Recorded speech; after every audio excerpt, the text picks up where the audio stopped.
everybody, and welcome back to episode... I don't know what episode it is. 28! Episode 28. I remembered. It's right here in front of me. Remembered. I told you. No, I saw it before you said anything. Nonsense. I'm a professional. My name is Luke. I am one of your hosts, and with me, as always, I have my lovely co-host, Wolf. Hello! I don't get adjectives anymore. No, I've banned them. Anybody that uses adjectives is hereby henceforth uninvited to my birthday party. Screaming and crying. No Rain this week. She's off busy being banned and jailed and That's right. committing crimes. As she does, always.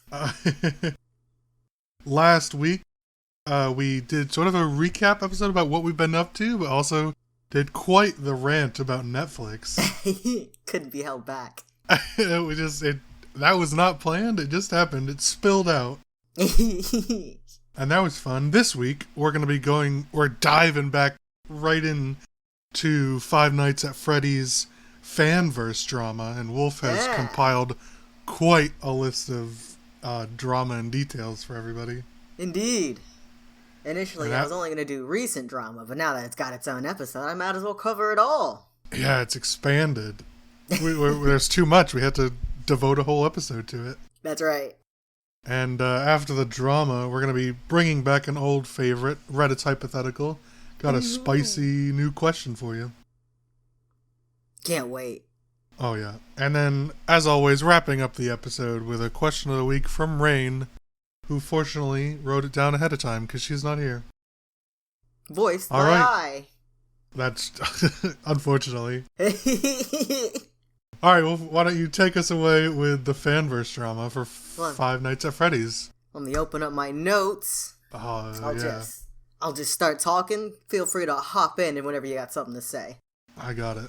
So, the Fanverse Initiative. All right, I'm going to stop you right there. Alrighty. No, good. Let me tell you why you're wrong. Let me start over. The Fanverse project. You've blown it. You ruined it. I ruined you. Oh, the flow is all gone. Not my flow. My flow is even better than normal. You're ridiculous. The Fanverse Initiative was a project started by Scott Cawthon, the original creator of Five Nights at Freddy's. The goal was to support Five Nights at Freddy's fan games so that the creators of them could make a bit of money off of it, and in some cases have a full release of their games. He said he plans to be very hands-off, and that seems to be true so far. So he's basically just like a sugar daddy for these games. Oh, we love sugar daddies. There were 5 games announced as part of the Fanverse when it was first announced. First was Five Nights at Candy's, which is Five Nights at Freddy's, but with like cats and rats. That one was really good. It was exciting. I watched YouTubers play it when it first came out.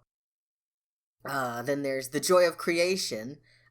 This one is adjacent to the main FNAF storyline. It's kind of like a story-heavy puzzle game, and it's also in 3D.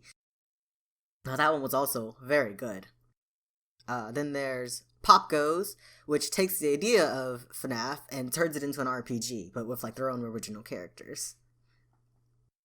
And then there's One Night at Flumpty's, which is a more memey entry, but it's a engaging yet difficult style FNAF game. What's that one called? One Night at Flumpty's. Flumpty's? Yeah, Flumpty's. Oh my god. Alright. It's like an egg-shaped creature thing. Freak. I know. And then finally, Five Nights at Freddy's Plus, which is a retelling of the first FNAF game. Ooh. And that one also looks quite good. So far, I think it's been maybe a year since that announcement was made, and so far there's been 1.5 problems. Well, I mean, is that more or less than you expected?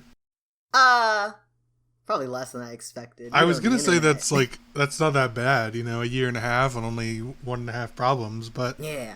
Depending on the project, that could be 1, 2, 3, 5. Yeah, that's not too bad. Depending on the project, that could be worse. But considering there's like 5 games planned, that's not terrible. Yeah.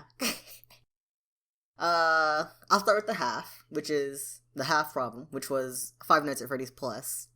The creator, Morg, I had a funny story about this, and actually reached out to Scott Coffin to do this project.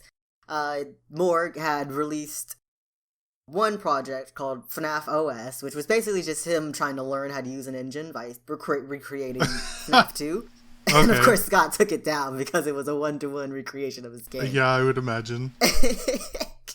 But now he gets to do FNAF Plus, which leans much harder into the horror aspect. And it's one I'm actually really looking forward to. He's like redone the models, he's like touched up the story a bit. He's been releasing like little bits and pieces on YouTube, like I guess looking into the world, and they're really well done. There's one, now they're all set, they're done like analog horror, like those VHS style tapes. Oh, cool. Yeah. There's one of note of where it's like a staff member, presumably, just recording the performance. And it manages to be so eerie, even though it's just a bunch of weird-looking animatronics singing a song. And there's one with, like, Run, Foxy, Run. Foxy is, like, a pirate-themed fox animatronic. And then there's the best one so far, honestly. I forget the title of it, but it's the most recent release.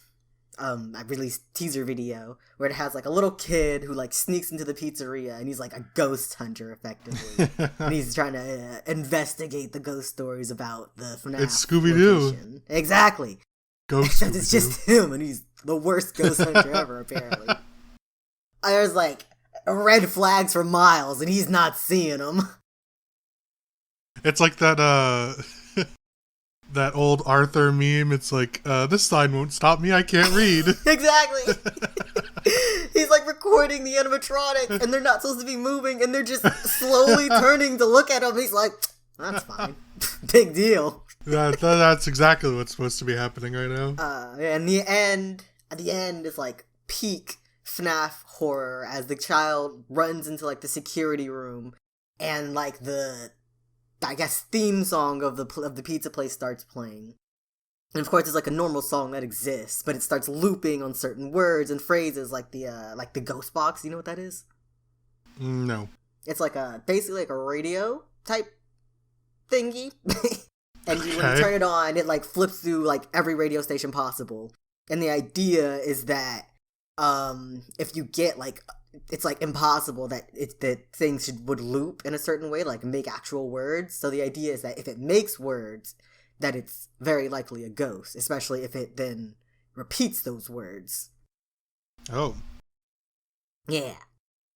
And the song, it's like the song itself isn't menacing or threatening on its own. It's like a song about spring and coming. But in the context of the video, it starts looping parts like it's coming and you can't stop it. So close your eyes. And it's just amazing. really amazing atmosphere. Don't the fans want like more horror in their FNAF games? They do. They really do. Right? That's like they want like less just like wacky animatronics and like more actual horror, right? Yeah. Well, that's promising. That's why I think this is the one that's probably like the one everyone's really looking forward to. Yeah, I bet. Yeah, I believe it's just one guy working on it. He probably maybe hires out specific spots of it, but he's the guy. Enough praising it. Oh, he's the guy from Spy Kids. Ah, that's right. He's the guy. He's the guy. Elijah Wood that dies in 2 minutes. Lost my spot. This guy, Morg, he hasn't done anything heinous. It was just kind of rude. After a security breach came out, he launched into a rant on Twitter about how much he hated it.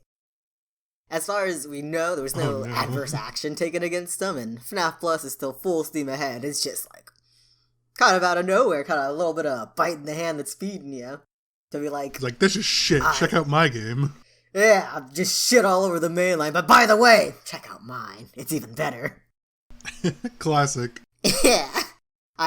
Honestly, his biggest problem with Security Breach that was like the final straw was that it wasn't scary. It wasn't very horror themed. And that's like what he and a lot of fans wanted from FNAF. I like scary. that his gripe was it wasn't horror-based and not that it just, like, wasn't even a finished game. Yeah, all the issues, but that's the biggest one. That's where I draw the line. That's too far. I didn't shit my pants while playing it.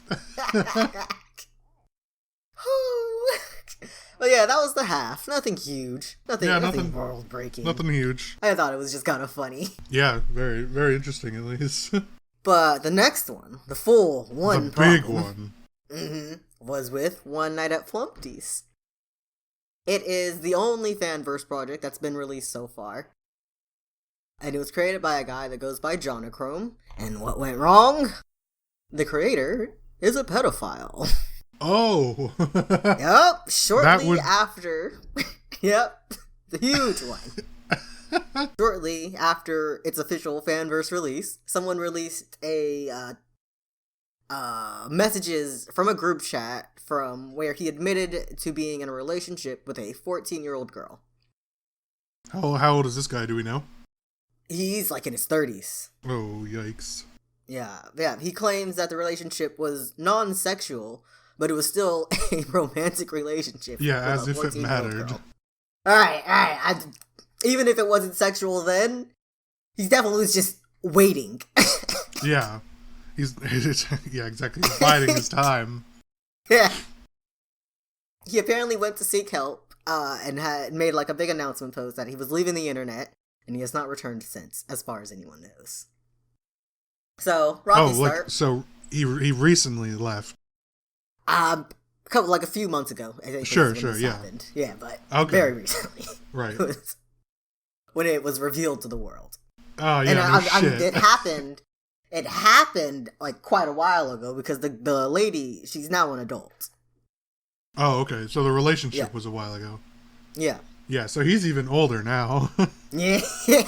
If she was 14. Yeah, that's I like that. Now, at least 18. Yeah. I like that people. It's just kind of funny when people get outed, that's when they go seek help or something like that. Yeah. It's like not beforehand, before you got outed, where it would be better. It's like, yeah, I'm already seeking help. Like I know before I was outed or whatever, it was released publicly that I'm a pedophile. Like, but now that it's released, I'm gonna go seek help. Where you could have just they already know it's wrong. Yeah, and not a moment sooner. Yeah. Yeah, exactly. It's like, well, now that it's public, I might as well go find help and make my shattered image look a little bit less tarnished.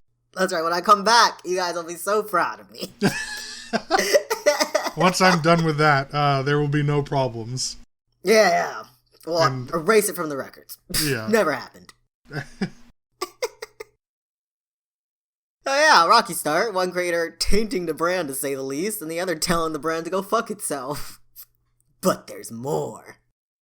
Oh my god, there's more? There's more. I support the guy that says go fuck themselves, by the way. He has some points. Shout out to Theft King, which is where I got all this info from. So. Oh, shout out to you. Shout out to me. No, not you. I'm talking to Theft King. Ah. Not you, you're a scrub. Yeah. I'm saying shout out to Theft King. Shout out to you. It was a weird way to say it. Well, yeah, but Theft King knew I was talking to them. I guess. They knew. Theft King and I are homies. Within the last month. I forget the exact dates. But a fan game demo called Aftonbuilt was released by a team called Gelatin. It was one they pitched to the Fanverse initiative, but ultimately didn't make it in. And while that should have been the end of it, one of the lead devs, Liam, felt a bit scorned, to say the least.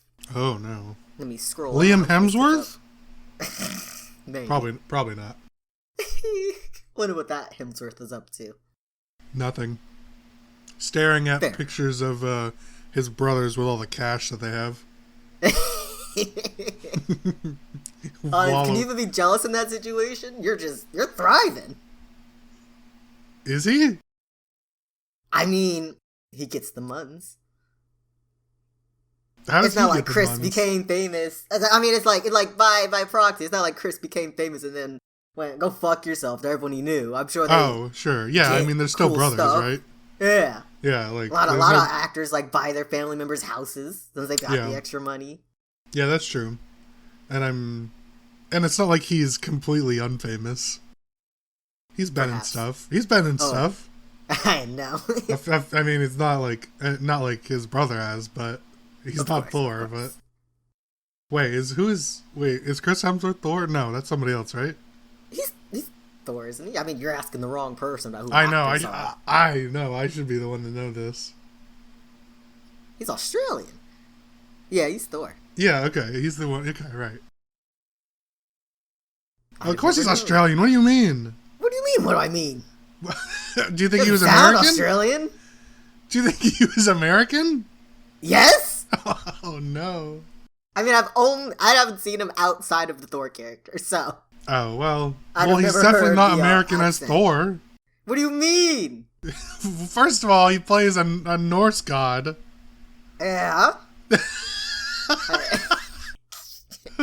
And definitely does not. I wouldn't sound associate that with Australia. But you said he was American. Dude, I don't. You're ridiculous. I hate you. Yeah, I don't hear an accent that would mark him as not American. You're a clown. Whatever. We're way off topic. Anyways, fuck Liam Hemsworth. Fuck Chris Hemsworth. Get back to the drama. So, Reaptonville.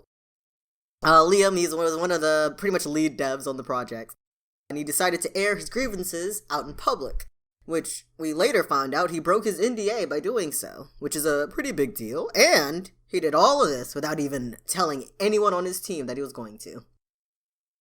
Classic so they found out about all of move. this when the rest of us did. So, as I guess an overview of everything he said and what happened, he admitted to being kind of bitter about both the experience and the ultimate rejection the team received.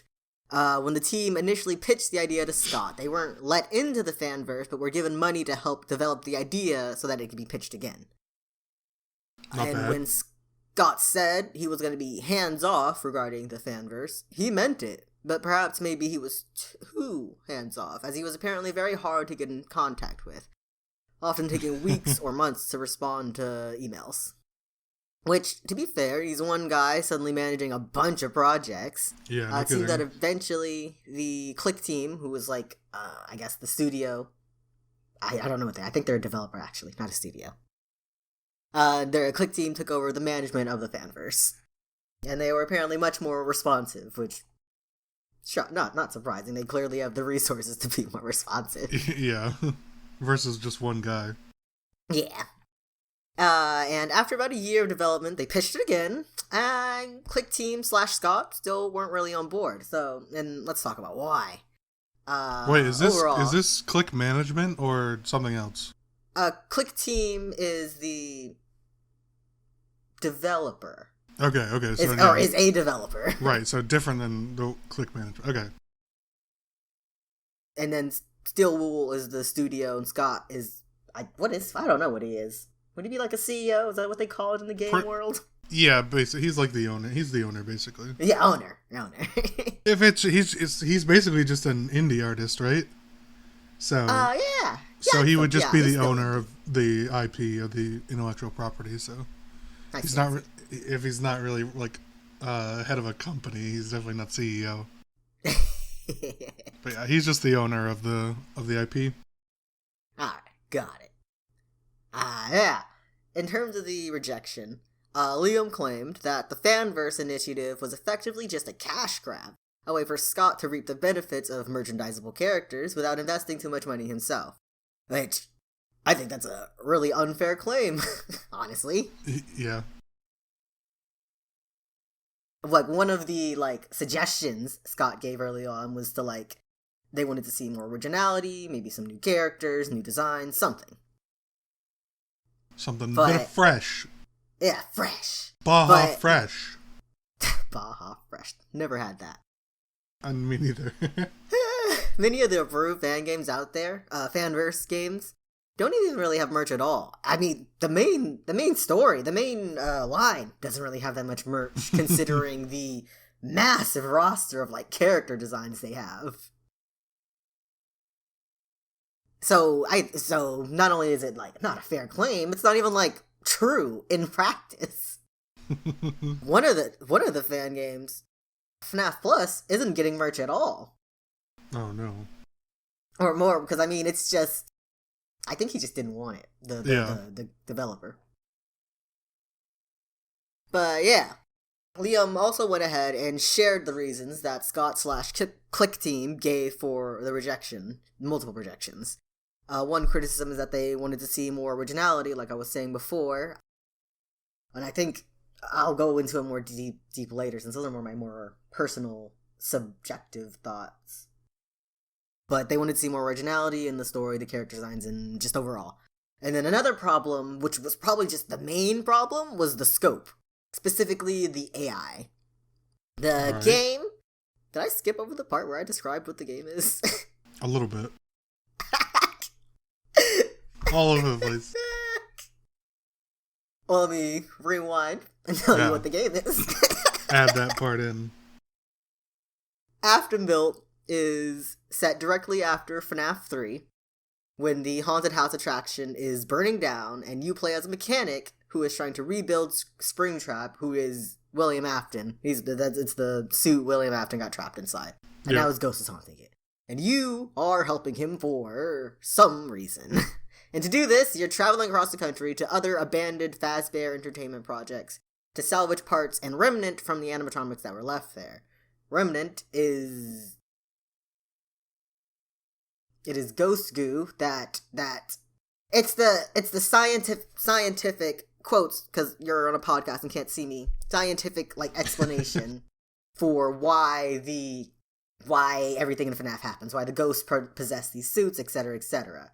It like really leaned into like paranormal mixed with science fiction, where it tries to make it make sense.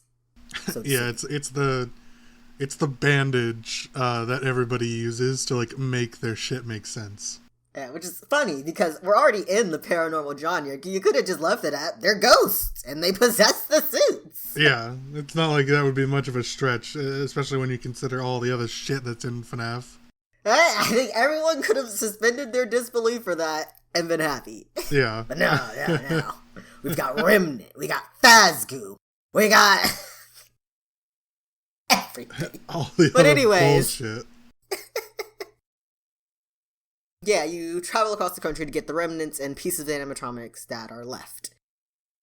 So there's like basically a amusement attraction for every main animatronic. So there's like a Chica world, a Foxy world, a Freddy world, and a Bonnie world.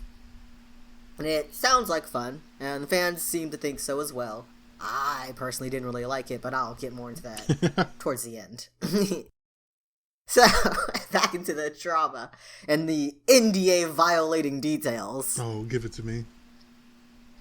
If you don't know what NDA is, by the way, if you've never really worked in a studio or anything like that, it's a non-disclosatory agreement. Basically means up until this date, you're not going to reveal any information that you've agreed not to reveal. Like, oftentimes in the gaming industry, like, it's mostly just like, don't talk about any of this bullshit, any of this stuff, right? But for movies and some games, to some extent, and like TV shows, a lot of them are like, you can talk about this because that's either public knowledge or going to be public knowledge, or we want to reveal it, right? We want to like spoil it and get people hype. But all this other stuff, you gotta let that, stay behind the curtain. It's all the shit that Tom Holland's always getting in trouble for. Yeah. Fucking Spider-Man can't keep his mouth closed. It's too much for him. Too much pressure. Yeah. But alright, so what did he do to break his NDA? And it's a big deal, by the way. Yeah, the NDA breaking was the sharing of all these details I've gone over so far, and the other ones I'm gonna touch. The I think even the fact that the named Click Team was breaking NDA, because I don't think anyone knew like who the developer was for any of these initiative games. So that's a and pretty big one. breaking an NDA, like I said, is a big deal. You can often get heavily sued, or some people have other stipulations on what happens when you break your NDA. But it's always bad. You never want to do it because it's a big it's like a secretive contract that you're not going to reveal anything, and they're a big deal. So this cannot go well. Yeah. And, like, even if they decide to be, like, nice and not sue the shit out of you, even though they would be fully within their rights to do so. Yeah, absolutely.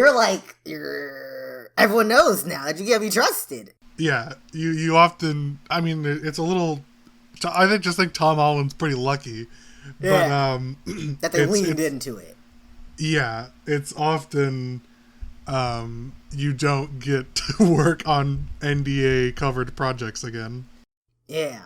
Like, I don't want to say blacklisted, but, like, they don't want to work with a step below blacklisted. Graylisted. Yeah. Yeah. It's not this good. This person broke the NDA, what if they do it again? Right, exactly. What if they do it on our project, which is obviously more important? Yeah. But, yeah, the main problem, which is, like, the AI. AI is hard. It's expensive. Yeah. And the AI was, like, the main factor in this game. And especially since the FNAF, I guess I'll call it the main line, had just dived into a 3D game that, with AI being an important part, the results were quite something. We went over it in an earlier episode, which you should have watched, and if you haven't, go watch it. Oh, they definitely watched. It was actually a really popular one. Yeah. And obviously they're probably a little hesitant to do it again, with AI that would then need to be even more complicated. Also, it would just be expensive. Quite expensive. Yeah, AI is always expensive. The team did get an offer, but of course with a much lower budget than what they asked for. And obviously they weren't happy about that. Part of it was that the idea that the Fanverse was the Fanverse initiative was like, they'll give you money to do whatever you want. So they felt like, oh, why can't we do whatever we want? Which is a little silly. There's gotta be limits. Yeah, there's obviously gotta be within reasonable budgets and everything. I do like that they're like, yeah, we'll let you do this project, but we're gonna give you a lot less money. As if projects don't go nearly over 25% of the asked for and approved budget. Now we're just gonna give you even less. Yeah. So obviously they didn't go with that contract. Yeah, fair enough. And I think part of it, they were then given a second option of a contract, which I think this is the main NDA thing that was broken. Just the mention of the second contract, where did I write it down? This new contract would grant them some amount of money and then permission to continue developing the game themselves, but they could not make any money off of it. And they couldn't crowdfund any money off of it either. They took that. That's the route they took. But they've decided to drop the game completely. They released the demo for anyone to play, but they are not working on it anymore. Oh. They plan to continue on with original ventures, they say. Yeah, I was gonna say at that point, just do your own thing.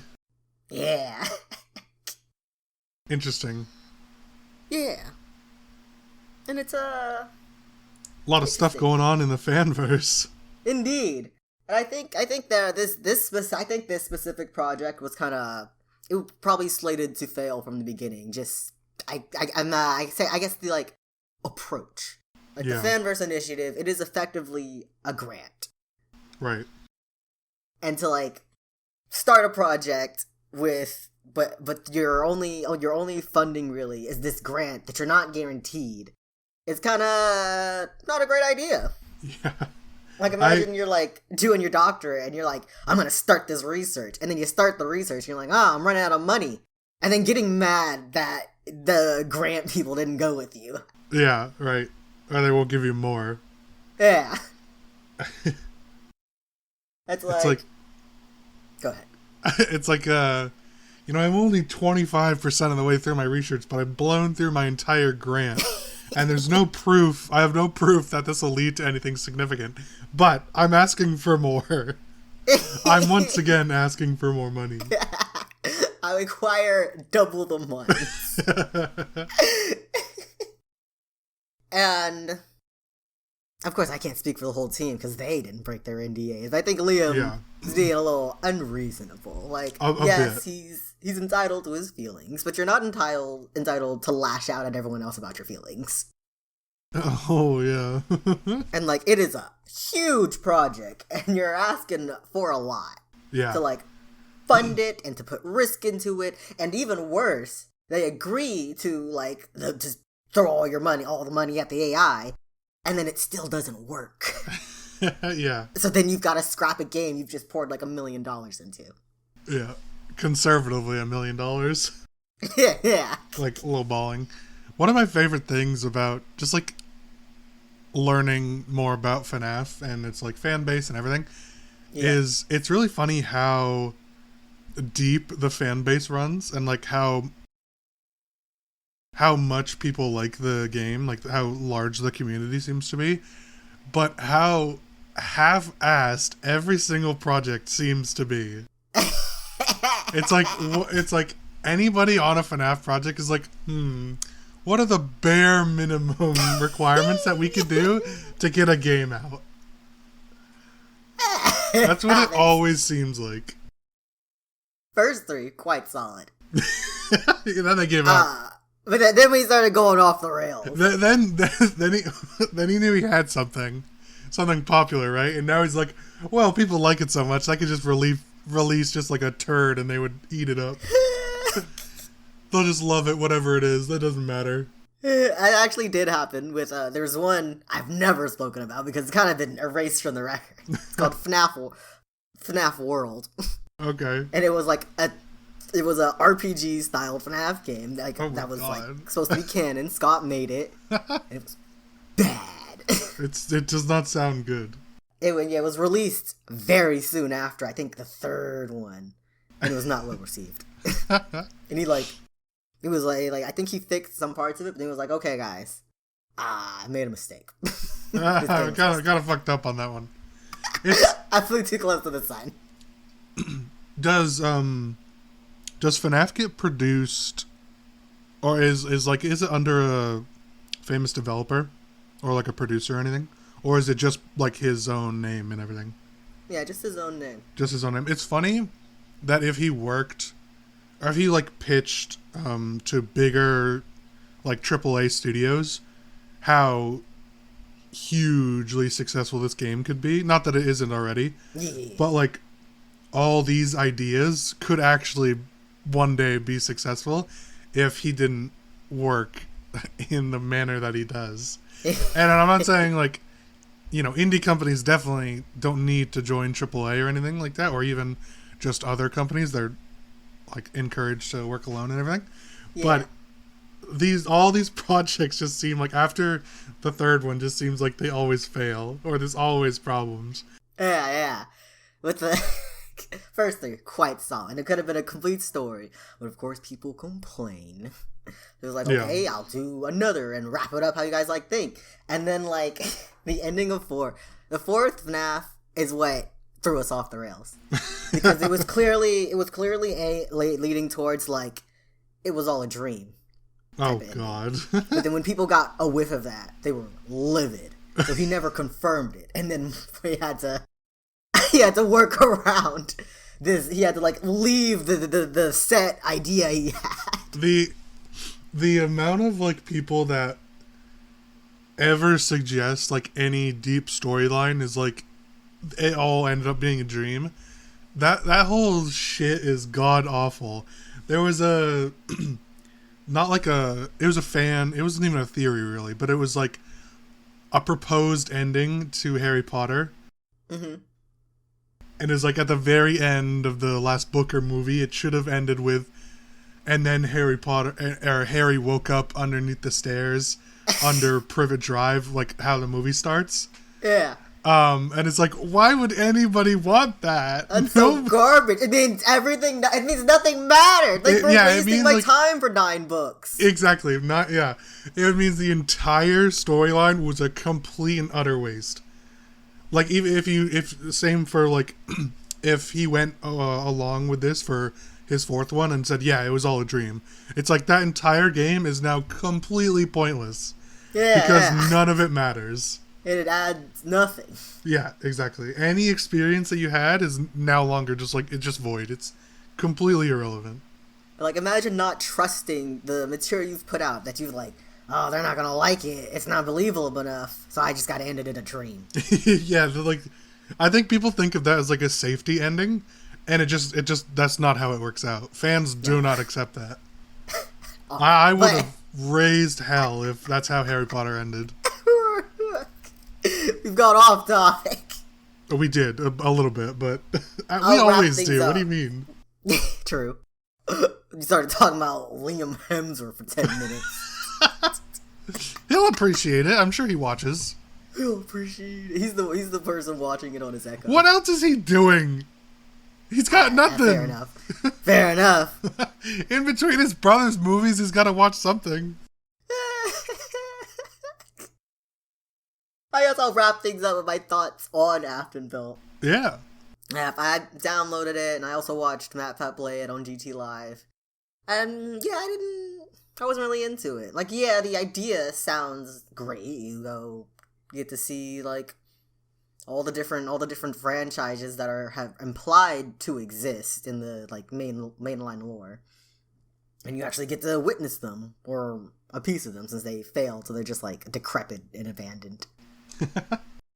But I mean, I know the game was like a pre-alpha state, so I'm not gonna like judge it on any bugs or anything. It wasn't very fun.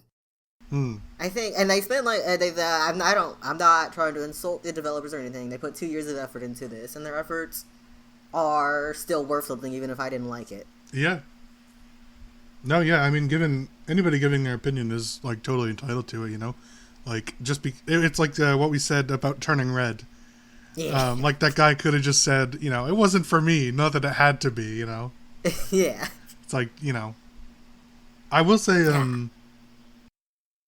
the point about pre-alpha bugs and everything, not that it should be perfect or anything, but there's been some really good pre-alpha games, and that oftentimes, even like fixing the bugs and everything like that, you can get a pretty good idea for the quality of the game, how fun you're going to be, even if it's in pre-alpha. So if you didn't like it, then that doesn't bode well for some people who may be really tied in deep with the FNAF's community. Yeah, a good example of like a really good pre-alpha was Hello Neighbor. They like struck gold with their pre-alpha. Yeah, that's a really famous one. But then they fucked it up. So they started good, but then you could only go down from there, I guess. Yeah. But back on Afton Belt. Well, that's interesting. 40 minutes. We'll have to keep. You'll have to keep us updated. We'll have to do a part 3 of FNAF.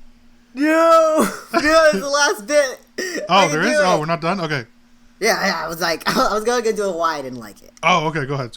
Yeah. So I mean, it's story-wise, it's a bit clunky. Like both in the story and then like from a meta point of view. Like, so you're this mechanic and you work for the what do you call it? The haunted house attraction. The haunted house attraction in FNAF 3 is like they found a suit 20 years later, and of course it's still haunted. Of course. And you're trying to fix it for some reason, which doesn't really make sense because it was already like fucked and messed up, and that's why they wanted it. Yeah. That's why they stuck it in the attraction. They didn't do anything. They just stuck it in there.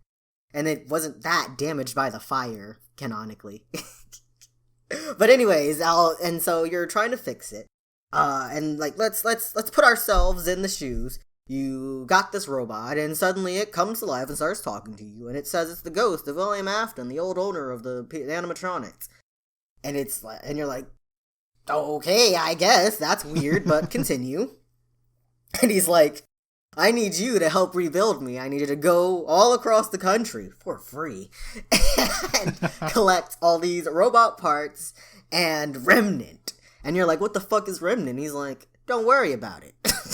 Just get it. But I need it. And you're just going along with this. I'm already like, okay, weird. And then from a meta point of view, a bit weird that we are assisting the guy that murdered at least 5 children, but it's probably like 10. What the fuck is that?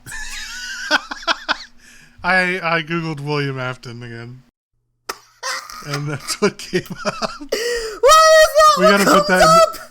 We gotta put that in the YouTube video. It looks like one of the Bored Ape NFTs. Oh man, because I'm like I remembered William Afton googling him. He's the sprite guy. Yep. And I'm like, oh, let me just re-Google him. Not to cut you off, but I thought it was really funny. Amazing. And yeah. So story-wise, a little iffy. And I guess the idea is that you would slowly learn that he's this horrible guy. But I feel like those are questions you ask up front, like, why are you a ghost? And also, and it's not like you wouldn't know to ask the questions, because in context, the events, these murders are like folklore, or that people know about. Like, we don't know if it's true, but there's this scary story people tell. Why is that not the first thing you ask the creator of these things? Like, what happened? Is it true? What's going on? Who are you? That would be definitely one of the first things I'd want to know. Like, you want me to drive across the country doing all this bullshit and you can't answer a couple questions? Well, I mean, that's like for those that have played Legend of Zelda Twilight Princess, that's like exactly what happens in that game. Like, you know, this character, Midna, says she'll help you, Link, the character. But she's like, you can't ask any questions and you have to go around collecting the stuff, but I'm not going to tell you what it's for. It's like exactly what happens. All right, guess we're doing that. Yeah, studios just must love that, like, that plot storyline. Indeed. Also, I really hate the characterization of William Afton, that he's like this charismatic guy. It's like this misconception that, serial killers were quite charismatic, when honestly, people were just stupid. Like, with Ted Bundy, I believe who it was. It was, like, so obvious, and he's not even that attractive. He's not attractive, he was completely, like, obvious, and all the people were just idiots. Yeah. Unfortunate that it happened, but... Yeah. It's a extra shame to the people he killed that everyone was so stupid about it. And with, what do you call it, Jeffrey Dahmer.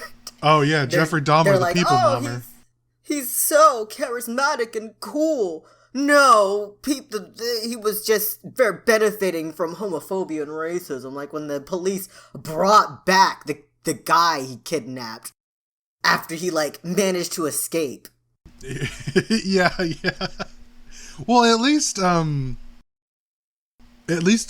Dahmer was, like, at least during the time, was more attractive than Ted Bundy ever was. That's fair. He had, at least, Jeffrey Dahmer had the hair. So...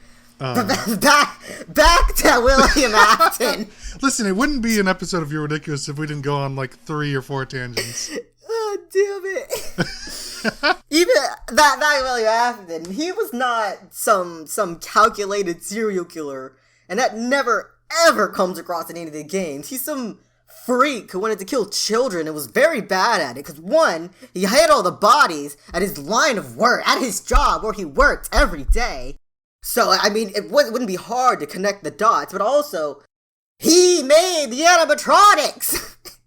And it's very clear that the animatronics were designed to kill people! It's not even subtle.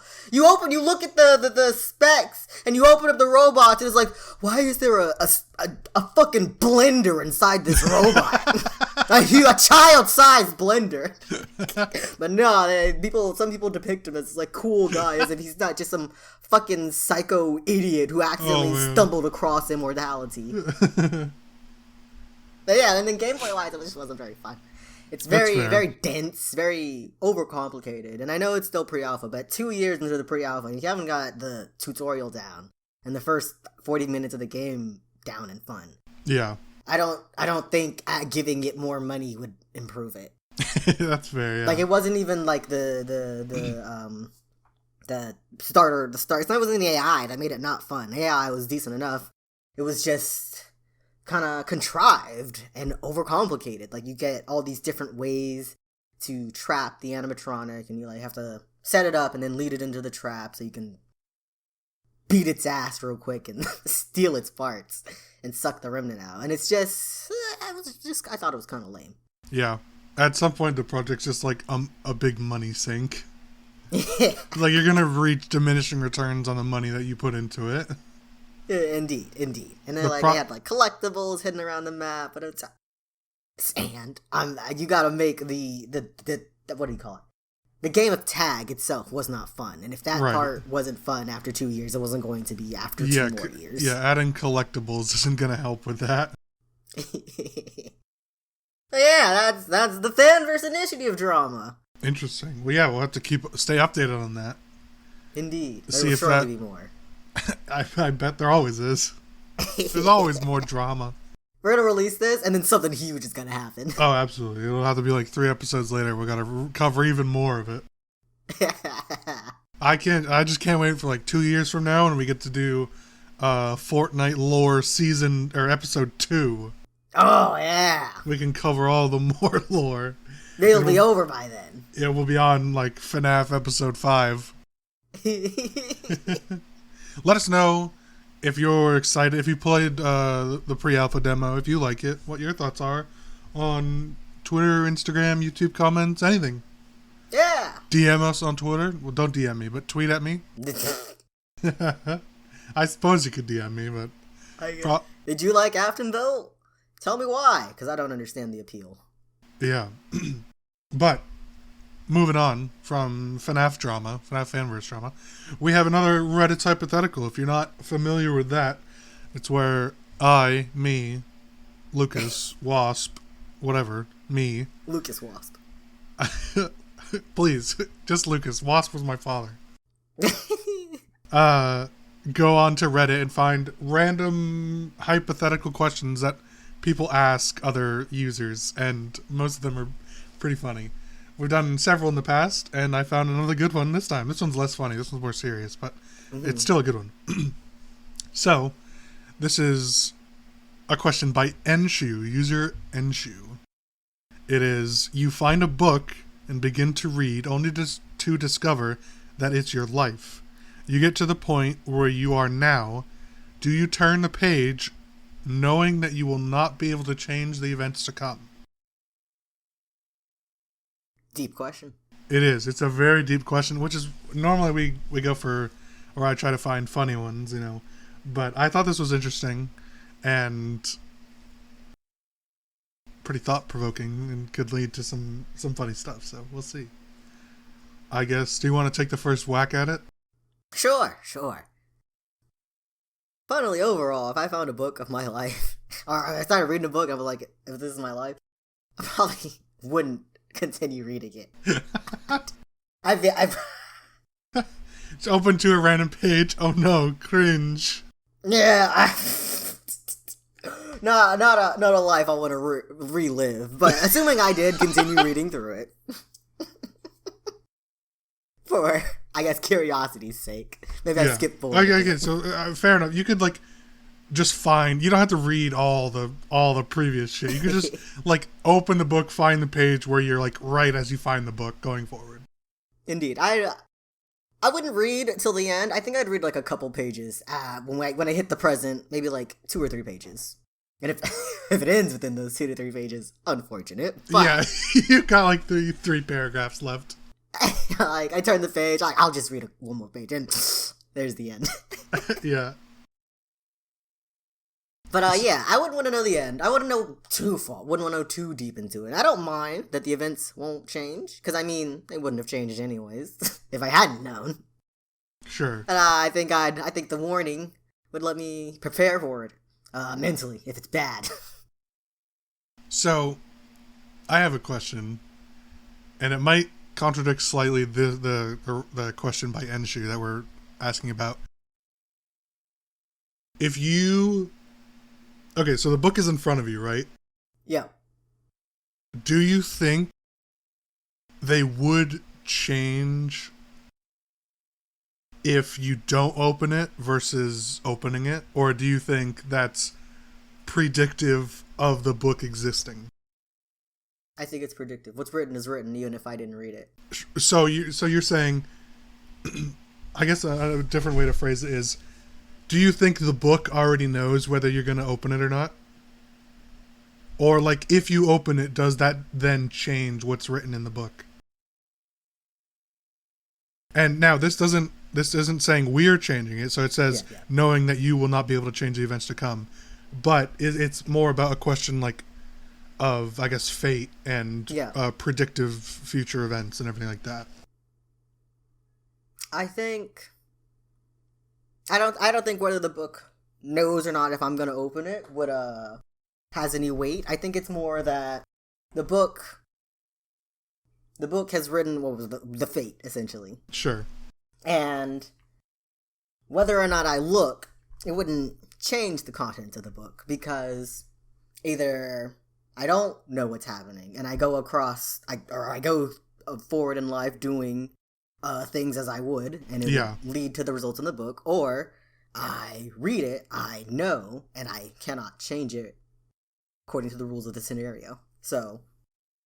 Okay, but now the next question is that's fair. I didn't actually think of the answer being it doesn't matter if you look or not.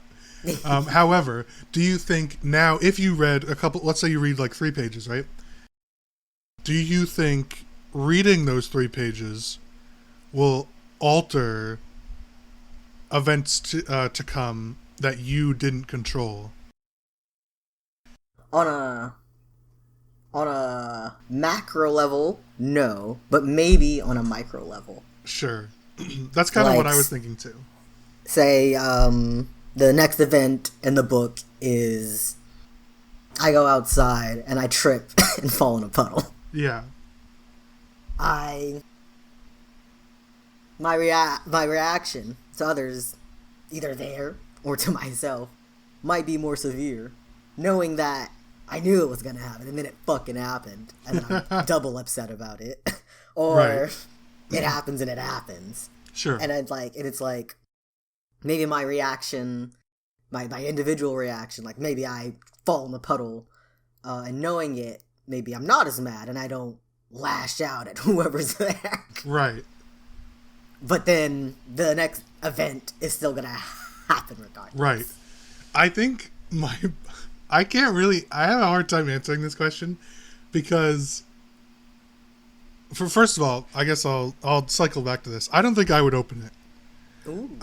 I just think, first of all, I don't want to know how many rough estimate of pages are left by the time I open it versus what's left in the book.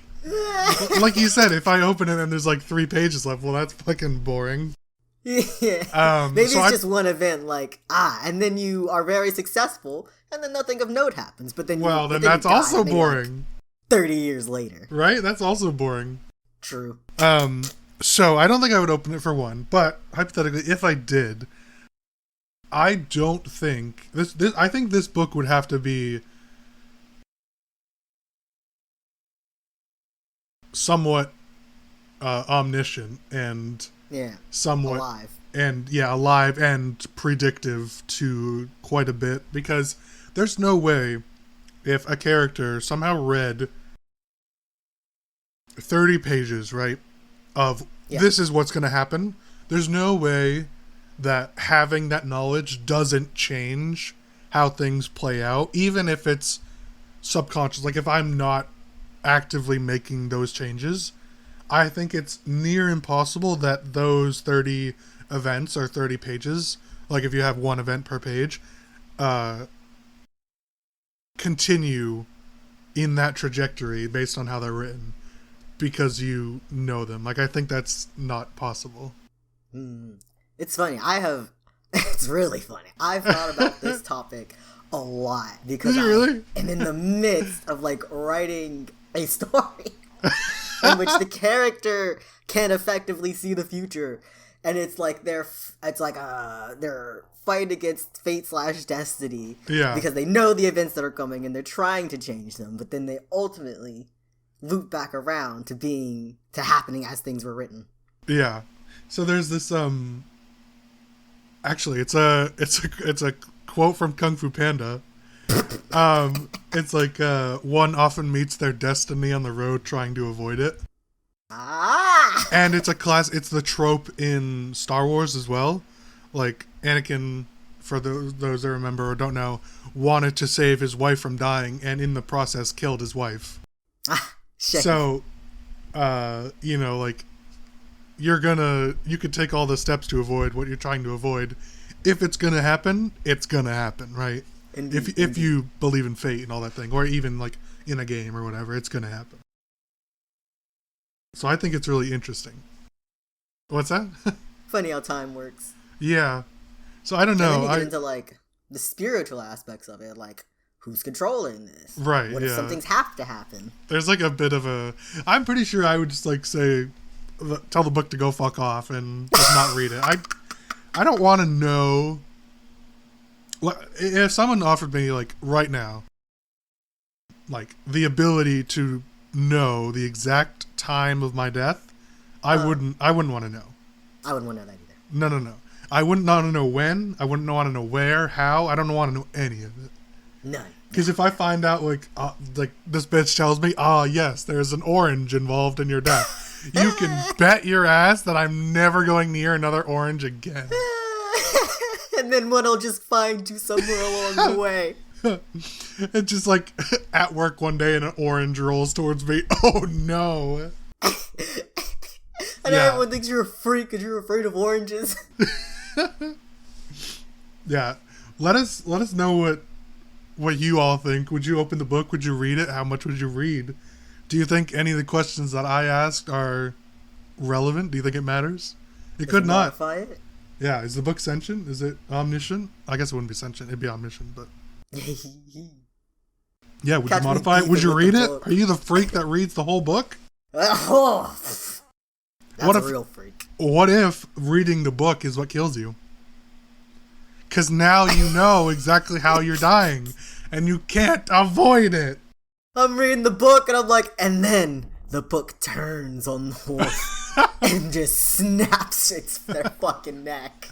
I'm like, what? And then I'm dead. That's the way to go. Death by book.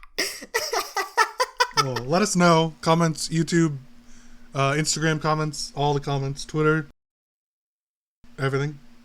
That's right. I don't think anything else has. I don't think Google Podcast has comments. Leave a review, but use it to leave a comment. Yeah, exactly. Make sure you're noting episode 28 specifically. All right, Wolf, take it away. Like a mile long. Oh, we didn't do Rainie's question of the week. Oh shit. Okay, I thought that was the question. You're right. All right, hit us with Rainie's question. All right, I haven't heard Rainie's voice in a while, but I'll try. Do my voice. Do my voice then. Oh, okay. What is the first game you ever remember playing? That's definitely better than Rainie's. I can't comprehend Rainie's. Yeah, I guess you hear mine a lot more though. True. So that's fair. That's not bad. That was probably like a 7 out of 10. All right, first game. I'll take this one since you started the last one. First game I ever remember playing was, I think I mentioned this before, but it's a video game. Did we say video game? Yeah. Are we doing video game or just game ever? I had video game in mind. Okay, yeah, me too. All right, first video game I ever remember playing was Pokemon Fire Red for the Game Boy Advance. Ooh. I played it. I think I've told this story before. I played it going home from school on a bus, a senior in high school. Yeah. Had the game on his Game Boy. And I played it every day on the bus ride home. He would just, I would sit next to him and he'd play it, or I'd play it. Ah, lovely. And at the end of the year, he just gave it to me. Oh, he gave me the Game Boy and Pokemon Fire Red.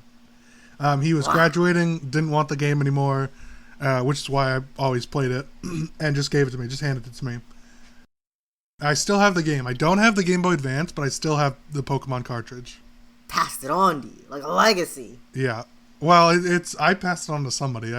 Ooh. I don't know where it's at now, but I still have the game.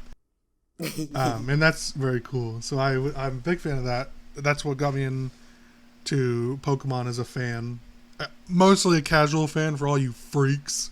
I play the games and enjoy them, but I'm not some like weirdo. I enjoy the games quite a bit, like Pokemon. It's great, but yeah. So that's my first game I remember playing. What about you? Mine, reaching deep into the vault, was also a Game Boy game. I don't remember if it was the Advanced or not, or maybe it was like a Game Boy Color. But anyways, actually I had 2 Game Boys, a purple one and a clear one. Oh wow! Switch them out as they died. And my first game I remember playing is Yoshi's World.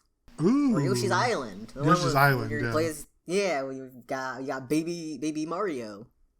Babist Mario, yeah. I'd play it in the trunk of the station wagon, and I'd have a blast. The trunk. What were you doing in the trunk? Vibing. Yeah, just chilling. Vibing. Yeah. I know what you were doing in the trunk now that I asked. So yeah. I mean, Yoshi's. I don't think I've ever played that one. I played other Mario games or Mario, themed games. I think that's like the only Nintendo game I had played in my childhood. Really? Because then after that, I wasn't allowed to because they were too quote unquote violent. What was the Super Mario World? Was the one with the on the Nintendo 64 where you jump into the paintings? Yes, it is. I played that one quite a bit. Ooh. I really liked that one. That one was really good. But other than that, I didn't get like super into Mario games. Yeah, same. I liked how it was like a pioneer for other video games and everything. But I'm not like super big into platformers. Yes, and I bought the most recent Mario on like Switch. It was alright. I never finished it. Mario Odyssey? Yeah. I played maybe 10 minutes of the game. Borrowed it from a friend, and I'm like, oh yeah, I fucking hate platforming games. So then I gave it back. They didn't pay for it. Yeah, no, I wasn't. Well, I was thinking about buying. He's like, well, why don't you just play mine? See how you like it. I'm like, okay. And I'm glad I did, because I only needed like 10 minutes. Yeah, not for me. Yeah. I did, yeah. Let us know what your favorite is, or what your first one is, not favorite. And with that, Wolf, why don't you take it away? I'm Wolf, taking things away. Thank you for watching episode 28 of You're Ridiculous. Woo woo! We're getting up there. If you liked that, make sure you hit the subscribe, hit that bell, the plus, and anything else, so you make sure you get notified with every new episode. You can follow us on all our socials, the main cast at ridiculous_cast on Twitter and Instagram. You can follow Lucas on Twitter at 7AngryWasp, spelled with an E. That's and right. You can follow me on Twitter at RainbowDoes without the W. All those links will be down in the description. As if anyone ever reads those. You should. But thank you for tuning in, and we hope to see you all again next week. Say goodbye. Fuck you if you don't read the descriptions. I write those with love. Bye-bye.